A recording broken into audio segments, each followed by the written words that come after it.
Cuts back from Harfield. 1-0 Burnley. Scott Harfield. He's been threatening that recently. And all the Burnley players run to the Darwin end. Oh, what a goal! What a goal from Robbie Blake!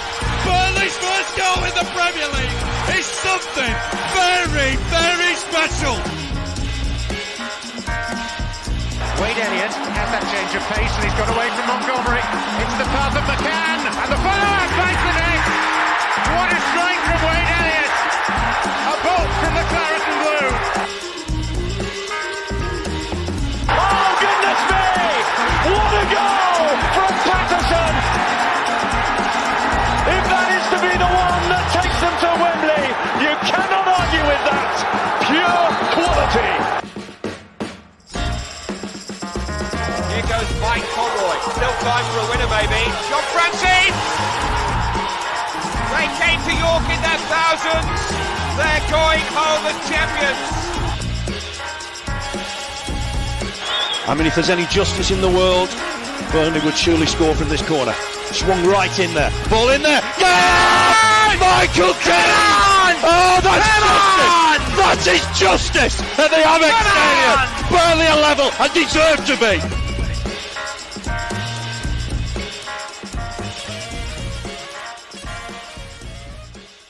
Hello everybody and welcome back to the latest episode of the TurfCast podcast pre-game show with me, Joe Redmond, ahead of another away day in the Championship and another local derby.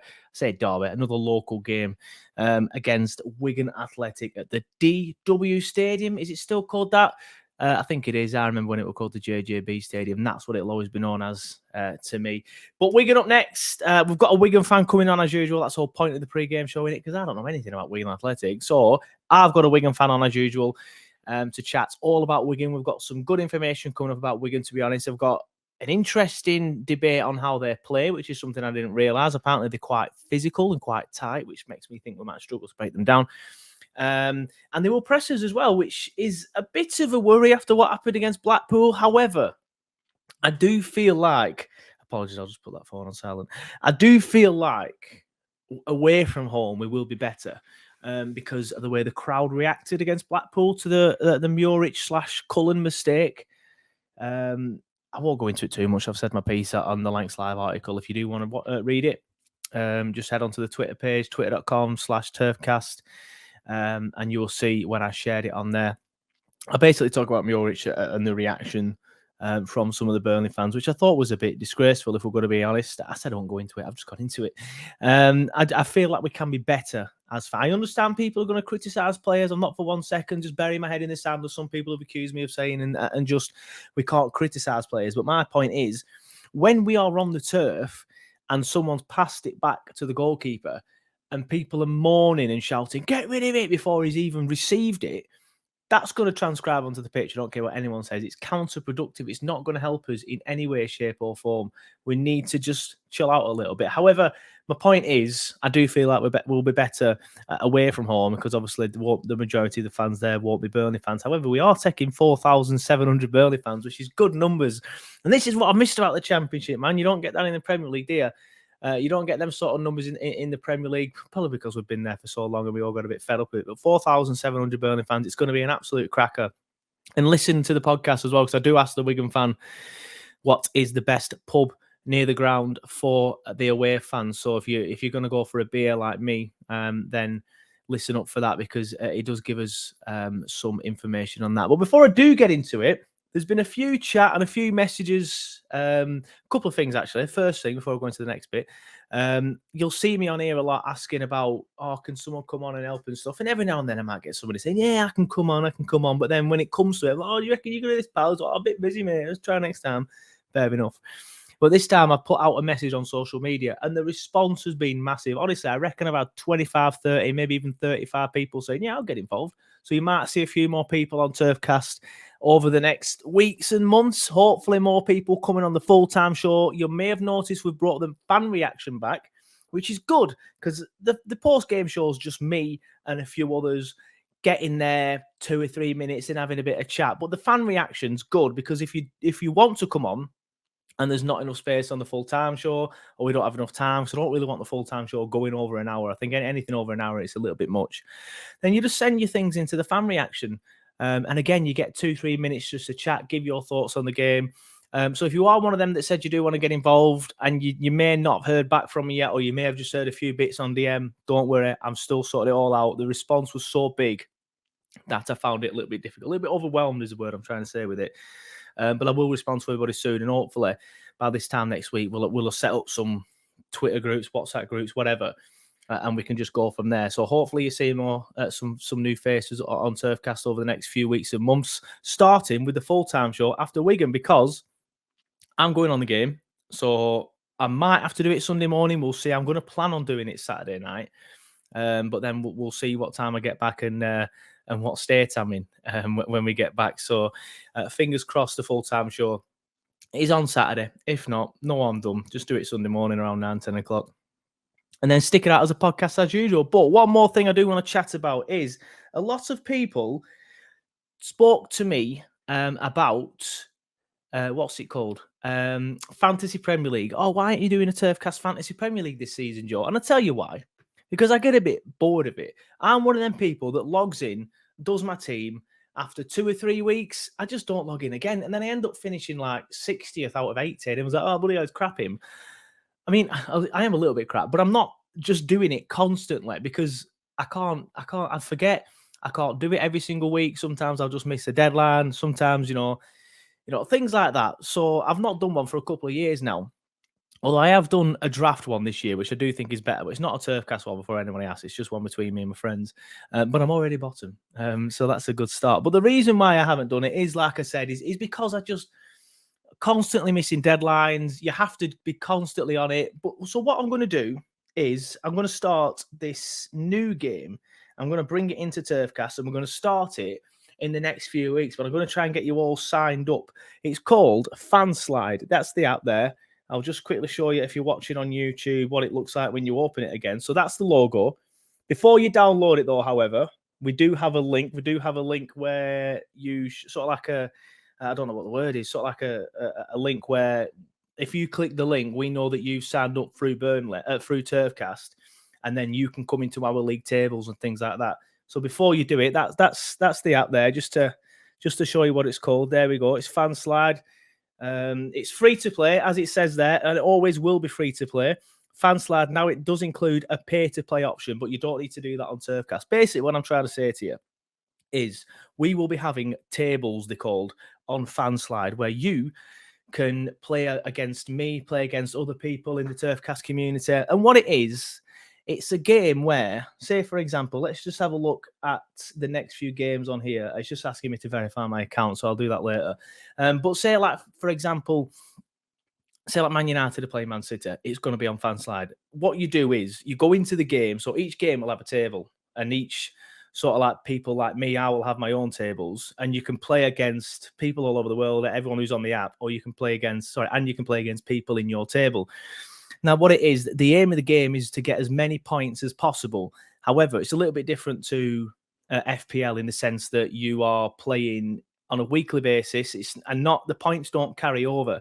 So each table you start in afresh, and that's what's good about it. So say, for example, you can't do one week because you're out shopping with the missus, or you're doing dad stuff, for example, which is only the case for me. It doesn't matter. You can just miss that one out and do one again the next week. Now, what you do, you start off and you pick 3 players. So say, for example, if Man United are playing Man City, Man City are going to trounce them. So you'll start off with probably 3 City players, or depending on how you want to play it. This is what I did last time. I'd started off with 3 City players, 3 attacking City players, and I'm thinking City are going to get at them straight away.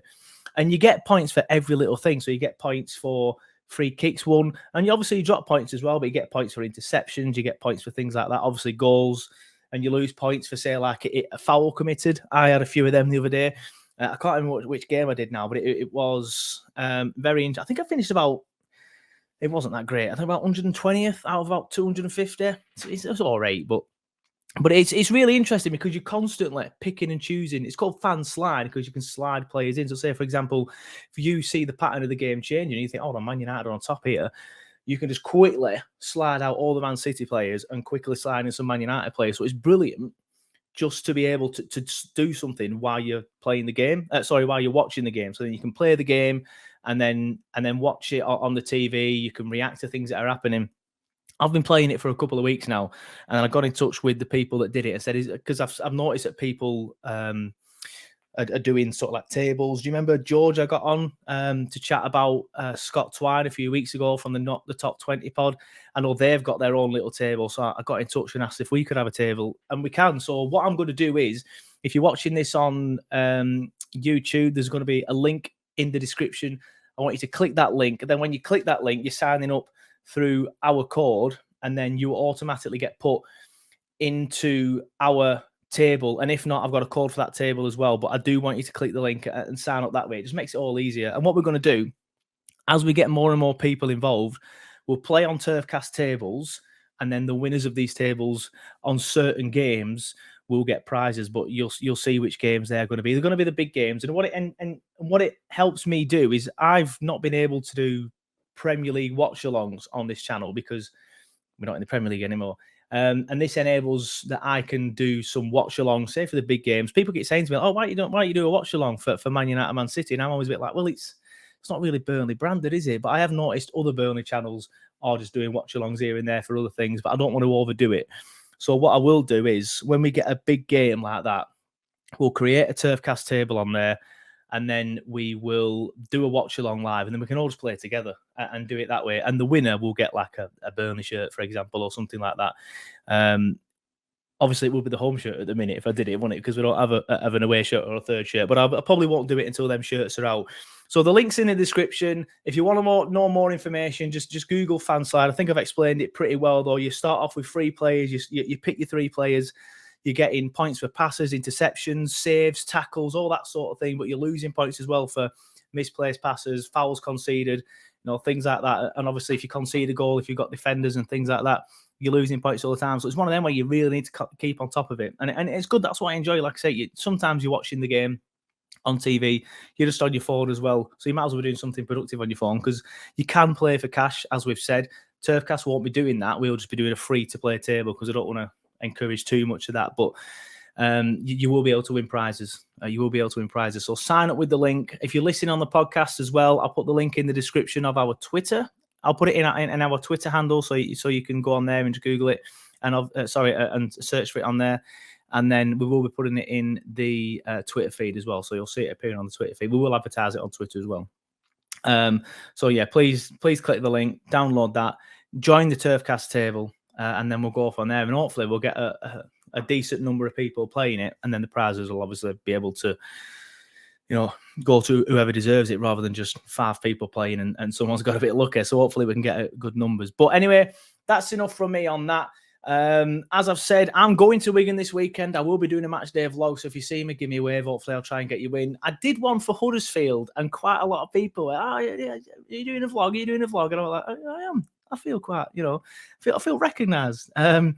So I will be doing it for the Wigan game. I'm looking forward to it, though. I've predicted. I'll give you a bit of a spoiler for the pre-game show. I have predicted a 1-1, simply because of the way we were against Blackpool. I feel like if a team's going to press us like Wigan are, or apparently are, then we may struggle. But it is what it is. I'm looking forward to it. 4,700 Burnley fans descending on the DW. It's going to be class. I'm going with the Aki Clarets again, so I'm going to be having a few beers in Chorley, I think it is, beforehand, and then on to Wigan, and hopefully to the nearby Wigan pub, which I won't spoil for you. So here it is. Like I said, a Wigan fan's going to be on, as usual, as always the case with the pre-game show. So yeah, here he is. Just like that, we are joined by Barrett from the Progress with Unity Wigan Athletic podcast. How you doing, mate? You all right? Yeah, very well, thank you. Yourself? Yeah, not too bad. Weather's taking a turn. It was sunny last time I did a podcast, nice and hot, and now it's freezing and raining. So I think we're pretty much knocking on the door of autumn. But talk to me about your season so far then, Wigan, because at the start of the season, favourites to go down. How's that sort of panned out so far? Because I'm not really sure how well you've done off the top of my head, to be honest. I seem to remember you started okay. Well, if you call undefeated okay, then Yeah, it's better. that's better than us. So yeah, we're 4 games in. We've drawn 3 and won 1. We played Preston. We kicked off Preston at home, 0 apiece. I think that was a diplomatic goalless draw. We were slightly the better team and had slightly the better chances. And when you gauge that they're basically a mid-table championship club, it was quite, it was quite satisfying, to be honest with you, and it boded well for the coming season. Last season, I mean, you probably everybody will know the administration that we went through. I know it affected the club, and we nearly lost the club. Last season, we had 3 players in the summer. Liam Richardson had to do a massive recruitment drive. We brought in 17 players. They gelled immediately, brought in the right characters. And we ended the season as champions. Now, I'd have taken mid-table, but there's something about this team. There's something about the squad of players. And you hear managers and players and supporters talk about their club and how they're galvanised and they've got the strength. And it's a bit cliched, but this is different. This is so different. I've never seen a group of players together to fight and die for each other that these are. It's amazing. Now, whether again, a well-publicised event last season was Charlie White's cardiac arrest, which took place in training, and it affected the team. You know, it was it happened the day before we played Cambridge United away, and we went there, and it wasn't broadcast. Nobody knew about it, and we was pretty rubbish in the first half, and people were questioning what was going on. And then the second half, we went 2-0 down. The second half, we just galvanised and fought back, and it was for Charlie. So we drew 2 apiece there. The following Saturday, we went to Plymouth and won 1-0 away against a team who were flying out at the top of the table with us. And it's that spirit in the team. So we drew with Preston 0 apiece. I thought we got an absolutely fantastic result down at Norwich. That was, to be fair, though, we could have gone 2 goals up there, and they want to come back from that. I was a bit disappointed with them. They weren't as good as what I thought they were going to be. And then we got Bristol City at home, who first 20 minutes, they were sort of all over us. They took the lead, and then we just came back into the game, and we drew 1 apiece, and we should have won that game. And then last Saturday, we were down at Birmingham. We got the most ridiculous red card after 10 minutes. Joe Bennett got sent off, our left back. We had to reshape the team, but that strength of character, that galvanisation that I was talking about, came into effect. And to be honest with you, we controlled the game from 10 minutes onwards, and we won 1-0. And again, another brilliant result. And I was talking to a Burnley fan yesterday who was on about your quality, saying you've got all this quality in the team. But one thing that we have, which I don't know if you have or not, you might say you do, we have the character, which sometimes grinds them points out for you. Now, you did say that at the start of the season we were the favourites to go down. I looked at a few betting circles, and we weren't the absolute favourites because everybody was picking Birmingham and Reading, and then Rotherham. And then it'd be a cluster of teams: your Rotherhams, your Blackpools, yourselves, them sort of teams. Yeah. So I think anyway, we're not favourites to go down at all. So I'm not having that. This is fighting talk. Yeah, I personally picked us to finish about 16th, and I'll be happy with that. But the way we started, I'll be honest with you, it might be a little bit higher up. Yeah, well, just looking at your results there, obviously you mentioned them. I think it does give a good gauge of obviously where you're at now. A win at Birmingham, who were joint the favourites to go down alongside Reading, and now are the favourites to go down. I'm just looking at some of the odds now. You've got Birmingham, Rotherham, Reading, Huddersfield, who've had a very poor start, then yourselves. So you're still that 5th, 6th favourites to go down according to the bookies, then Blackpool, then Bristol City. I'm surprised to see Bristol City so far down. I actually thought that they were quite decent. Ignore that camera. There you go. It always unfreezes eventually. So are you impressed with your start then? Obviously, you've said now you're thinking you might finish higher than 16th. I'm looking at them results and thinking, yeah, they're decent results. A victory at a draw at Norwich is a good result. A victory at Birmingham, like I said, that gives a good gauge of maybe you are above that level. So are you impressed with the start that you've had? Yeah, I am. We don't concede a lot of goals. And I think that's a strength to build on. And we are. We're very tight. We're very physical. We press. And I think they're a good building blocks to what we're after this season is that mid-table mediocrity, if you know what I mean, to get to get us in there, because we've had nothing but promotions and relegations, administrations, and it's no good for the blood pressure. So this season, I think every Wigan Athletic supporter will settle for mid-table mediocrity, perhaps a little flirtation with the lower reaches of the playoffs. But I don't for one moment think at this point in time that we would do that, because although we don't concede a lot of goals, we don't score a lot of goals also. We've only got 3 this season so far. But having said that, Nathan Broadhead, who we've got on loan from Everton, came on Saturday and scored the goal. And what a finish. And he was at Sunderland last season in League One. Yeah. He only played 20 games for them because he was having a few hamstring problems. But he scored 10 goals in those 20 games. And I think only about 11 or 12 of those were starts. So he's coming off the bench. You know, I was really impressed with him when he came on Saturday. And he links up with Charlie White, and Charlie White made his comeback last week from his cardiac arrest. That was his first game he came on as a 71st minute substitute. So, and that was a lovely touch. And he made the goal for Broadhead. He held the ball up and laid it off to him. But yeah, I am impressed, and I've not really reassessed, if I'm being truthful, where we'll finish. I still think we'll finish lower mid-table, and I've been more than happy with that.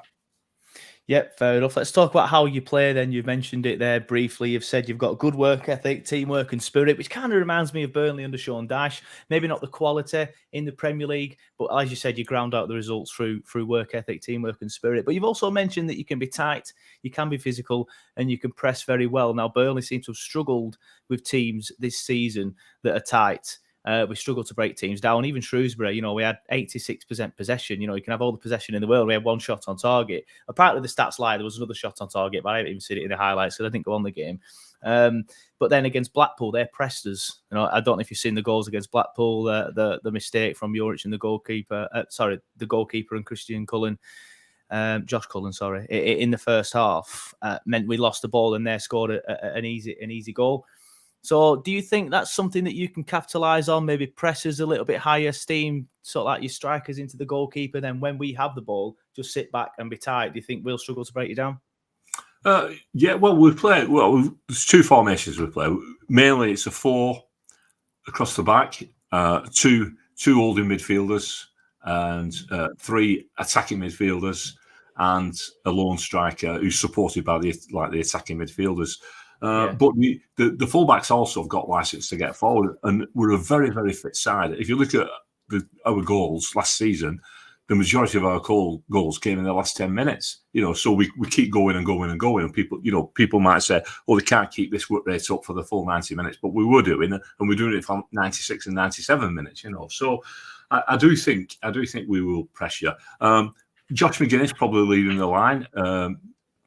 Not everybody's favourite football player, but he's been excellent for us. He's been excellent. He's not an out-and-out goal scorer, but what he will do, he'll get the ball and he'll hold it up.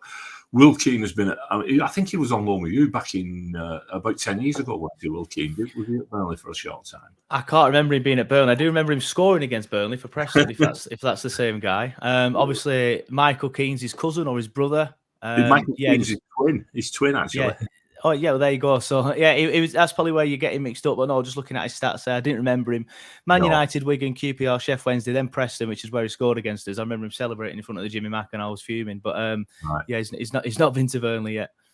Yeah, well, he's had a career of hit and miss where he's got bags of potential, but he's never fulfilled it, mainly due to injuries. But he's been with us now. This is he joined us as we was in administration. He was one of our heroes who came and helped out. And then at the end of the administration period, he signed a contract with us. And he's been an absolute revelation. He was the Golden Boot winner last season in League One. He's already scored this season. And yeah, he supports McGuinness up top, so he plays off him a little bit. But one thing he does do as well, he closes players down quite good. And then we've got James McLean on the left, who you know what he's like. He's very physical. He gets in your face. And we've got Callum Lang on the right, who's very similar. He's one of our academy products. So, yeah, we will be closing you down. But our two main men in midfield, Naylor and Power, sit in front of our back four, and the bodies are on the line. We've also got, I'll give you a tip here, we've got a young centre-half called Jack Watmore, who we got from Portsmouth. Absolutely outstanding player. He's destined to play in the Premier League. He never makes a tackle. He doesn't need to. He reads the game so well. He was nicknamed the League One Bobby Moore last season. But we was all hoping that he'd continue his form in the Championship, and he's been superb so far. There was one challenge. Well, it wasn't a challenge. Birmingham broke on Saturday, and he was the last man, and he just took the ball. I think it was might have been Scott Hogan who was breaking through. He just took the ball off him. I mean, and then laid a beautiful pass out. Superb defender. Superb. Yeah, it's interesting, though, to listen to your style of play, because obviously Company and the lads will probably want you to press them because they will be confident enough that they can beat the press. But we've shown against Blackpool that mistakes can be made. And then obviously the game, we should have been out of sight against, but it should have been 3-0 at half time, and they're not coming back from that. But unfortunately, of course, we gifted them a goal. Then they had their tails up in the second half. But quite a lot of chances did come from us beating the press against Blackpool. So it'd be interesting to see if we can continue that, or we continue the other side of it and maybe give a silly goal away. But I'm interested as well in the physical side of it, because I'm not sure we've come up against a side that's quite physical yet. So I'm interested to see how we'll handle that. But that brings me on nicely to Burnley. I want to get your thoughts on Burnley and this new look Burnley, because of course we've been a similar style of team for so long. But as we've just mentioned, tight, physical, work ethic, that sort of thing. And now we're completely different. New manager, new style of play. But led to a bit of criticism from our own fans, to be honest, because we give away such a silly goal against Blackpool. So immediately fans are 100 mile an hour. Oh, bloody useless, get him off. Rubbish, all that lot. Load of rubbish, by the way. You know, we've got to give it time. But what are your thoughts on what Burnley have done so far this summer and what they're trying to do under Vincent Kompany? Well, the first thing I noticed was you signed a lot of quality players.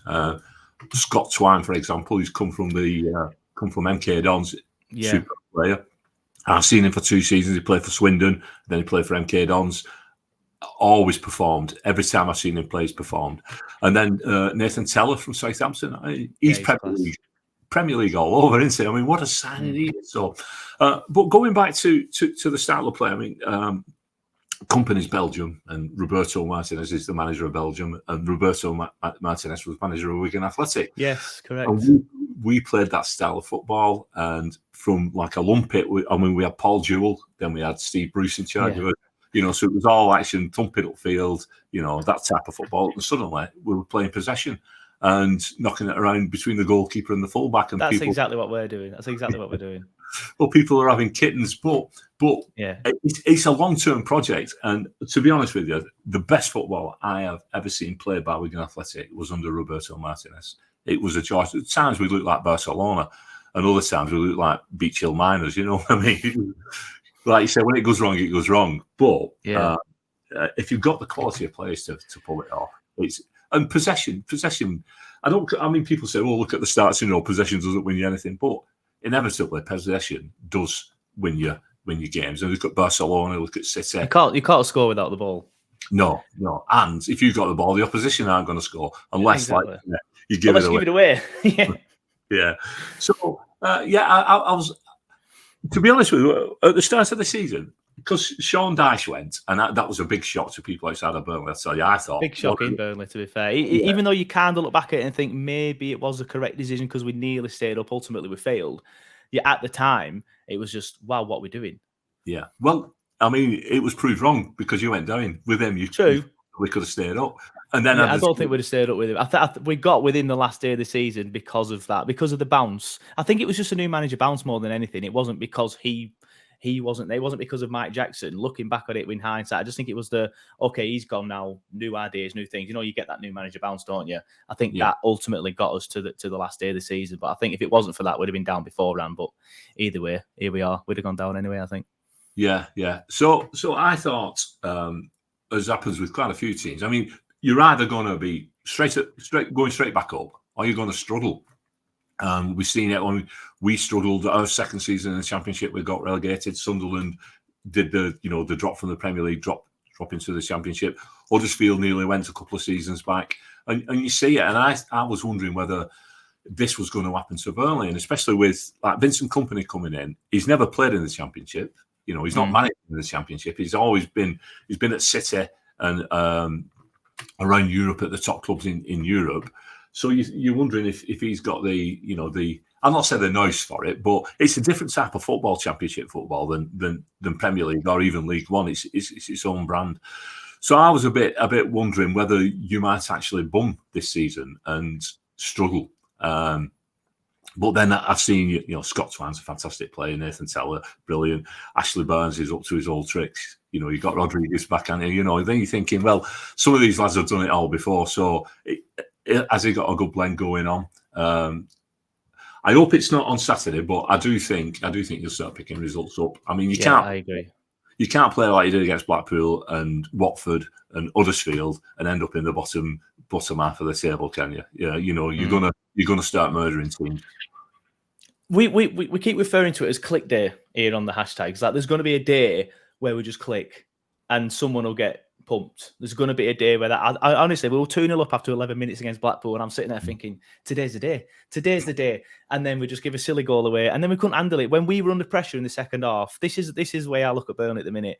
Going forward, when it's working, beautiful, some great football scores, some great goals. Like you mentioned there, Teller, you mentioned there, Scott Twine. We haven't seen much of Scott Twine yet. He's been injured, and he's still injured for Saturday. He won't be involved on Saturday. But you've got Taylor Harewood-Bellis at centre-back as well, fantastic defender. You've got Ian Martson, who's on loan from Chelsea, played for Coventry last season. All right, he's suspended because of his stupidity against Blackpool, but he's a fantastic player as well. So there's a nice mix. And you mentioned Barnes as well there. I think he's pretty much past it, if I'm honest with you. I love him to bits, but I think he's past it. But you have got Jay, who's a good striker, and I think he will do well in the Championship. But you mentioned it earlier. You brought in 17 players in your League One season where you thought mid-table. We've kind of done a similar thing. Not quite 17, but, it's pushing it. I think it's 12, 13 now. And there might be a few more coming in. You said you gelled immediately.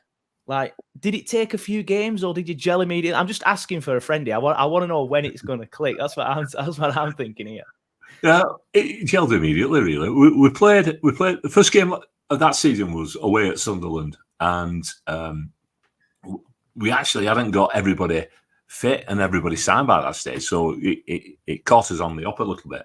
But we still went 1-0 up. And they only beat us with a dodgy penalty and a stupid goal at the end, but never a penalty. The next game, we played Rotherham, who was the favourites to go straight back up. And we ground out a proper result against them. You could see the spirit in the team was there. Yeah. Everybody was fighting for each other. And from then on, we never looked back. We beat Rotherham 1-0. But one thing in the recruitment, which was very good, I mean, we brought back Max Power, who'd been with us before. We brought in James McLean, a previous Latics player. But we also brought in people they knew. So Max Power and Charlie Wyke have both played together up at Sunderland. Tom Naylor and Jack Watmore have both played together at Portsmouth. So we were bringing in people who already had those bonds with each other. So I thought it was very clever recruiting. And it didn't take as long for them to gel as it might have done. Because, I mean, we've all witnessed it, haven't we, when we have a big overhaul. And it takes like, you're looking at October before the team starts settling down and playing. But no, last season, it was immediate. But I think that was as much to do with clever recruitment as anything else. Yeah, fair enough. Obviously, look, if that were FIFA, you'd be looking at team chemistry, buying players that had already played together. You look at it, the green lines, the team chemistry.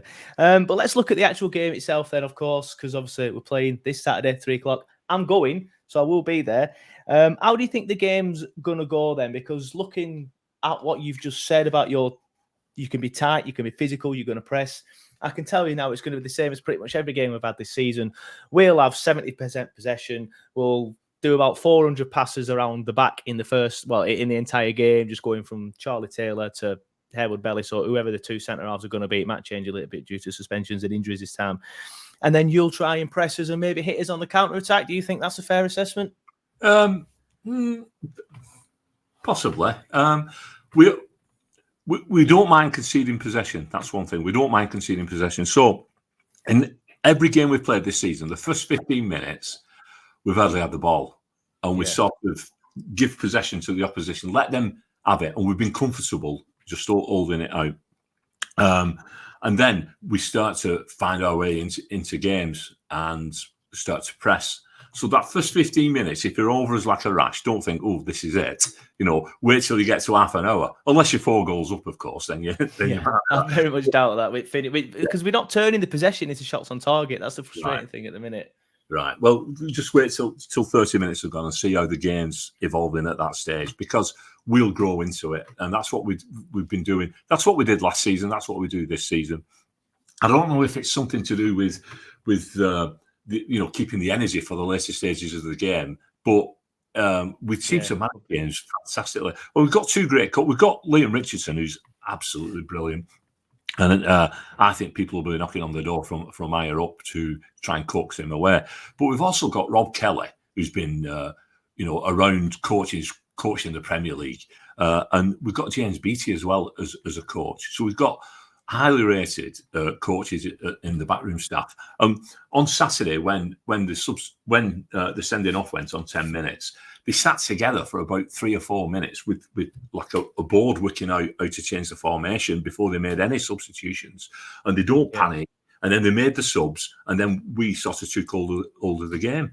That's what they're like. Well, I don't know if it's a case of us weighing you up. I mean, they know exactly what you're like and how you play because they're brilliant coaches and they'll have had you watched. But it is something that we don't mind doing, conceding possession early doors, and then we grow into the game. So I think that's I think that on Saturday you might get a little bit excited, thinking, oh, this is the one, and but don't get too excited is all I'll say. It'll be one of them. If we've had all the ball in the first 30 minutes and done nothing with it again, I don't think many Burnley fans will be that excited because we'll have seen it 5 times already this season. So, well, 6 if you include Shrewsbury. So it'll be one of them where we're thinking, okay, here we go again. We need to actually learn to do something with this possession. That's the thing that we're struggling with at the minute. I mean, I don't know if you watched Tranmere and Newcastle last night, and this is a bit of a niche example, but the goal that Tranmere scored, the first goal, it was brilliant. Just one touch passes between the defenders. Someone makes a run over the top, bang, ball in, goal. We're doing it where we're getting the ball, taking 2 or 3 touches. Nobody's making the run, and then the team settled in to their shape. So we are struggling with it at the minute. We need to get quicker. We need to get faster, but it's a new team. So we are hoping that the more they play together, the more they'll be able to get that. But let's get some predictions then. I'll go first. I always like to go first. I've been predicting wins a lot. And, there's not been a lot of wins. But just looking at your start and looking at what you've said about how you can be physical, you can press, and you can be tight, I think we'll struggle to break you down. So I'm going to go either a 0-0 or a 1-1. And I think 1-1, even that's probably a bit ambitious. If you are quite good at being tight, then I think we will struggle to break you down because we'll struggle to break most teams down apart from Blackpool this season. And even then, the first goal we scored against Blackpool, great goal. I'm not saying there's nothing wrong with the goal, but it was a long-range effort. It wasn't a clear-cut chance. All right, after that, so it's a brilliant goal by Teller. Don't know if you've seen it, that the first goal, a brilliant finish. Yeah. But again, it's a long ball through the middle. It's none of the style of play that we try to do. But yeah, I think I'm going to go 1-1 because, like you said, you're going to suss us out in the first half an hour. You're going to try and watch us say, come and break us down. And I don't think we'll have much chances for it. So yeah, I think 1-1 or 0-0. All right, well, I'm going to go for a home win because I'd like us to get back-to-back wins. This is an opportunity, isn't it? And we've got West Brom on Tuesday as well. So, and that's at home. So if we can, so we've got an opportunity to sort of make a statement in the Championship, and I think that's exactly what we'll try to do. We'll be physical. We'll be in your faces. If you don't like the battle, then put the white flag up now. So because you're going to get one. I'm going to go for a 2-1 home win. I think you will score. One thing that you've got in your team, I've noticed, well, with Teller, obviously, is pace. And one thing we lack at the back is pace. Interesting. Yeah, that's interesting. So if you hit that long ball over the top, I think that's, you might catch it out. But we do grind out results, so I'm going for a 2-1. That's interesting, because I know what we'll do. We'll mess around with the ball, passing it, goalkeeper, centre-back, goalkeeper. We'll have 80% possession in the first half and try and play it through you. Whereas your weakness seems to be that if we don't do that and we do a Taylor Harewood Bellis long ball by someone running over the top, then we might be able to expose you. Who knows? We might beat the press, get in behind the lines, and then expose your lack of pace that way. Fingers crossed. We'll see. Like I said earlier, I'm going, and the predictions one is only my last question, but I'm going to ask another one now because I'm going to this one. So, what's the best pub to get to before game for away fans? Right. Well, as you know, our ground's on a retail park. And as you enter the retail park, there's a pub called the Red Robin, which is a away supporters pub. So you can go in there, and it's like one of these beefeater type places where you can get 2 meals for a tenner or whatever, you know. So that's where the away supporters do tend to go. For your connoisseurs of fine ale who are not looking for bother, if they go into the town centre, there's a couple of drinking halls in the town centre. Absolutely superb. The Anvil being one of them. It's an old brick pub, real ale in there. And then the other one is the Wigan Central, which is just at the side of the train station. And it's about a 15-minute walk to the ground down the canal from there.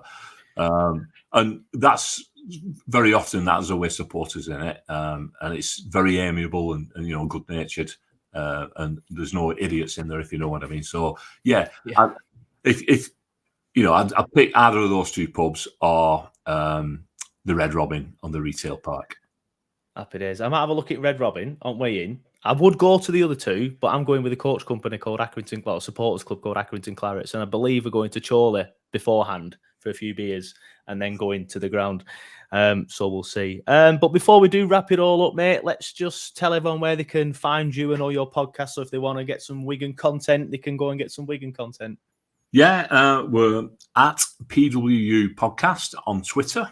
That's at PWU Podcast. And we've just released our Burnley preview and we had a guest on. I mean, I would have, you know, had you on, but we'd already arranged this. We'd already arranged this with a guest. And he's your actual stadium announcer, Dominic Walker. Oh, yeah, I'm aware of him, yeah.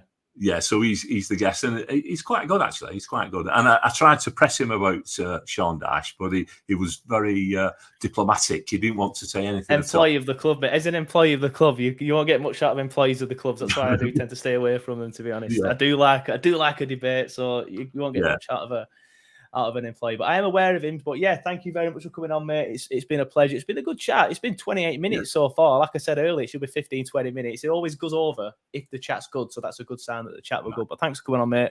I appreciate it and good luck for the season. Yeah, same to you. And look forward to coming up to Turf Moor for the return. So we'll speak then. Get you on our definitely, mate.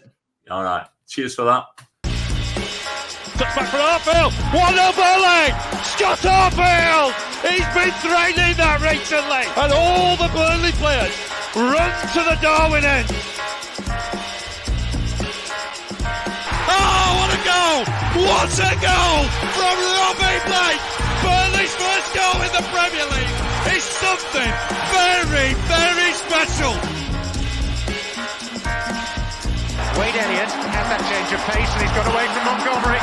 It's the path of McCann and the follow-up finds the net. What a strike from Wade Elliott. A bolt from the Claret and Blue. Oh, goodness me!